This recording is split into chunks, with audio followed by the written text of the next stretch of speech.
Hello, welcome to Trump Tuesday and Cool Discussions. Yes. We love Trump. We're not going to love him in like 4 years. We're going to be like, I don't really love it's Trump. Trump Tuesday, not again. Please, he's somebody. a politician. He is a politician. He had his first speech to Congress. the joint Congress, Yeah. right? Joint Congress, so Congress and Senate. that's the big news. He decided to throw out the process for bidding on his wall he wants to build between the United States and Mexico and then make Mexico pay for. Oh, yeah, I think he might actually be able to do it. Because he keeps talking about renegotiating NAFTA.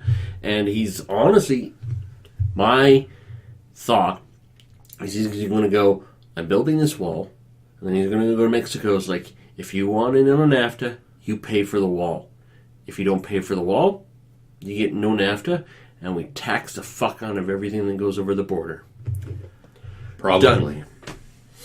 And even if Mexico says no, we're not paying for the wall, he taxes everything and pays for the wall anyways. Yeah, exactly. And then then Mexico stops importing stuff too. And he takes Mexico out. Yeah. And honestly, Mexico's where the Americas are losing companies to.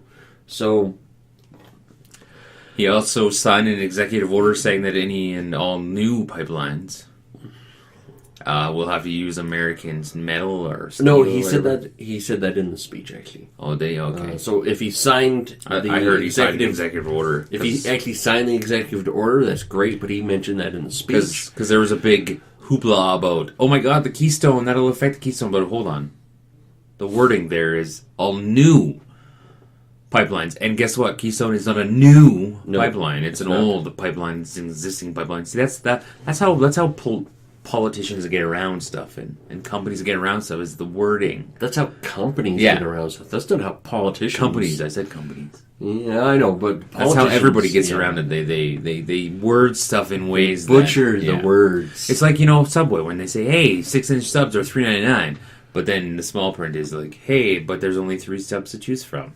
For $3.99. For $3.99. So when you go in there, I'll be like, "Can I get this sub?" And then you go to the till, $8. You're like, "But that was..." Oh, no. You got to read the small print, everybody. Yeah, the small print is what gets you. So we'll focus a little bit on his speech and why it was an hour or so long. It was long. An hour and 10 minutes. Man. I watched the whole thing from beginning to end, and honestly, if people weren't clapping, I was too busy watching hockey. I'm sorry. I apologize. I was watching my Edmonton Oilers play the hockey. Yeah, that's okay. Honestly, like, even the missus made a comment. It's like, wow, they're clapping a lot. And it was almost like he'd say a sentence, and then be like... And it's like, stop clapping. Okay, is that what made it so long? Was the clapping? Yeah. No. If you take away all 10 minutes. If you take away all of the clapping, his speech probably would have been around the 45-minute. Did he say anything of substance in this speech? I didn't see a lot of news about it. I didn't see a lot of hoopla about it. But that's the thing. It's so weird. Okay. He said Trump for every new regulation, we have to get rid of 2 old ones. That was in his campaign, wasn't it? No, but that's a huge thing. That is absolutely which is good. Huge. That is something that should be everywhere. It's like for every new regulation you put in... It's going to make you think more. It's going to make you think about what you want to... It's going to make people go, oh, okay, I need to really think about it because it has to be good. It has to be worth it. And, so I'm going to put a regulation, but if I take 2 out, maybe I could put 2 that I want into this new one type thing. You know what I mean? It's going to... So it's going to make you use your brain a little bit more. And that's the thing. That right there was a huge thing. He talked about jobs. Okay, everybody talks about jobs. And then he said he's going to make it harder for American companies to leave America.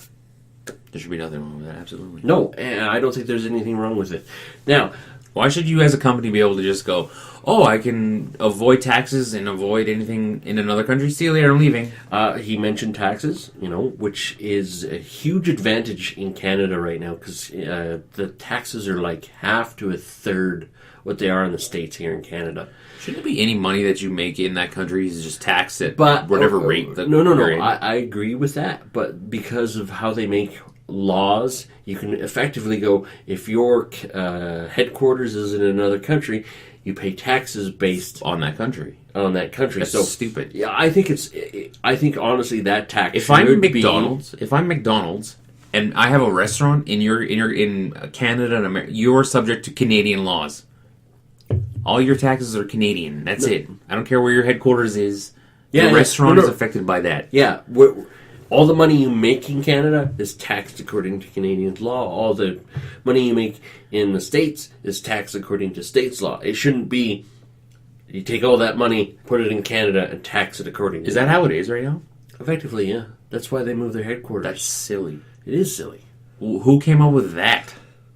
Big wigs, because they My wanted tax havens goodness. to avoid having to pay high taxes. This is how I don't understand how Trump got in, because he, in effect, is... One of these people that avoided paying taxes. Yeah, he used the law to navigate around paying taxes. He But used here's the the law. thing. No, I'm not mad at him. I don't Yeah, care. yeah. He used the the law. law that somebody else put But how into did place. big wigs not go, we don't want this guy in, because he's going to take every advantage that he used, and he's going to get rid of it? How bigwigs were trying not to. They wanted Hillary. That's how I don't understand how he got in. Everybody is like, vote Hillary, vote Hillary, vote Hillary. Just shows you that All the common the- man has more pull than if you really try. Well, no, and he made a point of mentioning that. He's like, I'm giving a voice to the America that nobody has listened to.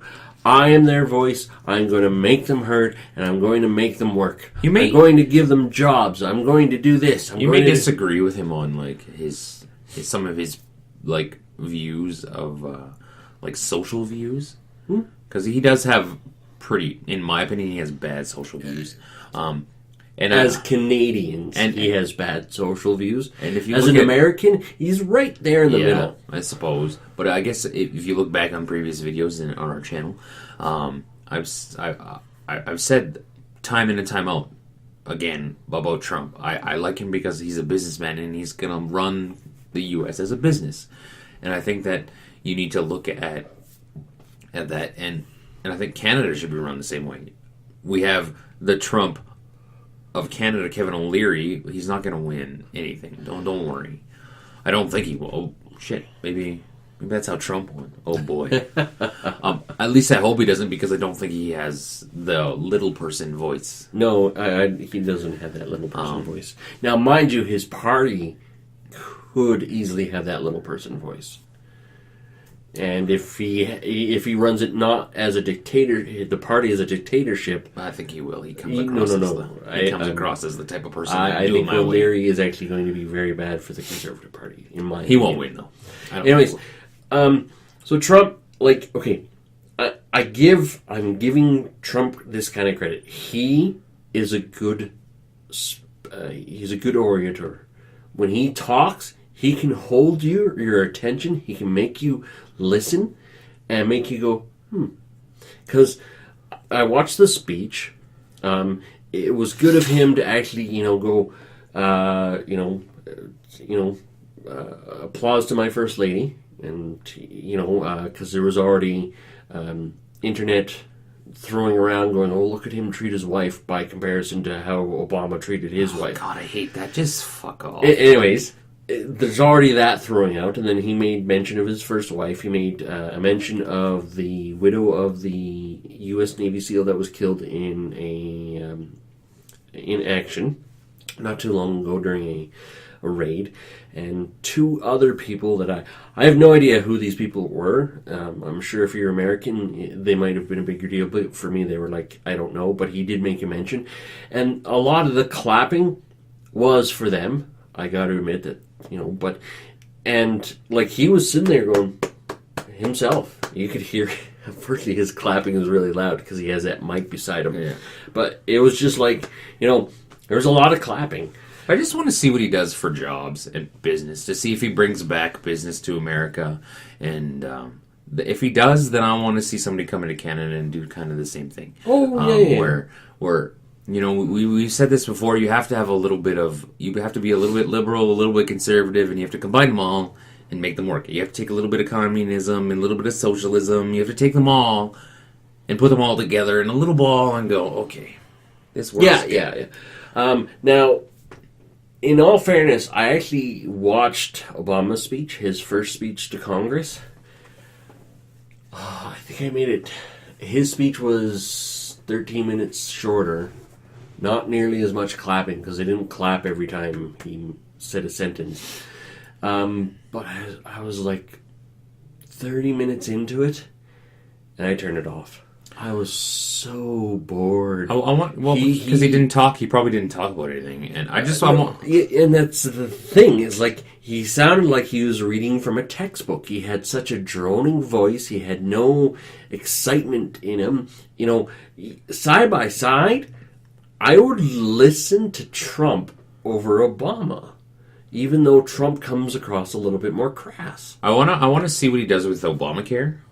Oh, I'm really interested. I want to see what. Well, I know he's going to get rid of it, but like I'm not 100% on what Obamacare really is. It's from what I understand, it's an insurance that forces insurance companies to give people insurance almost. Anyways, I like Canada's healthcare system, but I think it should be better. It should. It can be better. I think there's a better way to run it, and I think we should. I think we should have a user fee on our healthcare system that goes right to it.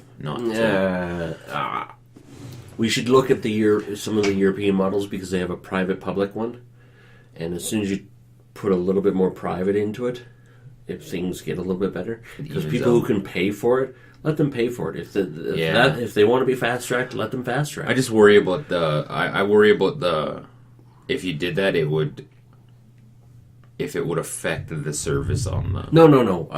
The European model has great examples of how it doesn't actually do it. It's not set up to be a for-profit. It's to set up for if people want to pay, they can. If they don't, they still have it. Doctors still have to give so much time to here and so much time to there. They can't go... Because from what I'm understanding in the Canadian system, a doctor is only allowed to do so many surgeries a week. Yeah. Right? But if a doctor can do more, he's not allowed to. So if you do say you have to do so many surgeries as public and so many as private, there should be some like penalty to people who abuse it. Well, no. Or something needs to change. So I'm interested in that. I'm interested to see if he brings back businesses back to America. Well, we've already seen examples of him doing it. I've heard that these businesses were already coming back before or something like that. Okay. The one I'm thinking of was... I can't remember what it was. The one I'm thinking of, I think it was the air conditioning one. Like 200 jobs in Illinois or something. And they were going to move their plant to Mexico. And then all of a sudden he said, no. He talked to them and they said, okay, we're going to keep it there. And I bet you it had to do with Trump. My assumption would be this. Trump said... We'll lower your taxes to 15%. I see, and I because I now do agree with that. I know that they're taxed at like 38%. I think 15% is a good tax rate. It's 18% in Canada. I think 15 is fine. Like I don't see a problem of everybody paying 15%. Oh, the flat tax? Yeah, no. But my thing is, I think that I understand why you try to penalize the rich because I think that. But unfortunately, the rich also have the ability to create tax havens, have the money to put into RSPs and all those other things that help lower your taxes. But if you go a 15% flat tax with no exemptions, then you can't. Rich people pay more because it's a flat tax. Yeah, it's if you make $1 million, you pay $150,000. Yeah, because right now, if a rich person makes $1 million. He has to pay, I don't know, I think it's like $400,000. Yeah. But all of a sudden he can whittle it all away and end up paying like $50,000. So it's like, And I think if under like the flat tax system or, there should be a huge penalty. If you get caught hiding money, you're taxed at 50%. Maybe. And you're taxed at 50% for like 10 years. So that you are discouraged from hiding your money from avoiding taxes or anything like that. Totally agree. Okay, hold on. We have digressed. Yes, we have. Of course, 'cause that's what we do here. You know what I mean? We have talked about taxes before, and I think we are both in agreement on how that works. And in regards to Trump, honestly, it was a good speech. Let's see where he goes. Let's see what he does. Because so far he's only been in power for like 2 months or a month. He's gone out on his campaign. He said, "I'm going to do ABC," and so far he's done ABC. You know what I mean? He's trying to do C, but people keep taking him to court to prevent him from doing it. So give him a chance. Here's another step. Year. Yeah, give him a year before. Isn't it like the first 100 days they kind of come back and go, "Hey, let's see how he's done," or something like that? Yeah, well, he's already laid out a step-by-step plan of what he's doing in his first 100 days, and I think so far he's doing it. The world's still revolving. The world's still moving. We haven't digressed into nuclear war yet. We haven't launched any nukes yet, so it can't be that bad. Thought. Jeez, women can still vote.